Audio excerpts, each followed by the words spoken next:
1000 fois plus petit que 10 puissance moins 2, c'est pas 10 puissance moins 2000, hein, c'est pas l'exposant qu'il faut multiplier par 1000, c'est 1000 fois plus petit que ce nombre. Ce nombre, c'est 1 centième. 10 puissance moins 2, c'est l'inverse de 10 puissance 2. Si on regarde le tableau de numération, 1000 fois plus petit que 1 centième, c'est 1 cent millième. 10 fois, 100 fois, 1000 fois. Donc 10 puissance moins 5. Autrement dit, ici 2 chiffres après la virgule, ici 5.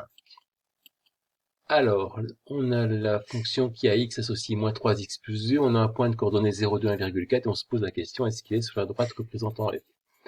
Eh bien, on calcule l'image de 0,2, si c'est 1,4, c'est qu'il est dessus, si c'est pas 1,4, c'est qu'il n'est pas dessus. Si je calcule l'image de 0,2, ça fait moins 3 fois 0,2 plus 2, et ça fait 1,4, donc le point A est bien sur la droite. Il fallait trouver donc A, B et f de x pour la droite représentée ci-contre qui représente une fonction affine. Alors, je vous rappelle que pour A, il faut savoir ce qui se passe parce qu'on avance de 1. D'abord, la droite elle monte, donc le A est positif. J'avance de 1, je monte de 3, donc A égale 3.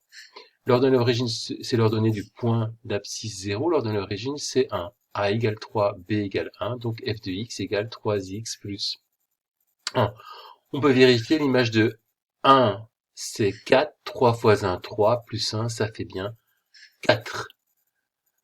On cherche maintenant, avec cette fonction-là, l'abscisse du point qui a pour ordonnée 0. Si on prend notre petit tableau de valeurs, on cherche x, sachant que moins 4x plus 1 est égal à 0. Donc moins 4x plus 1 égale 0, c'est une petite équation à résoudre.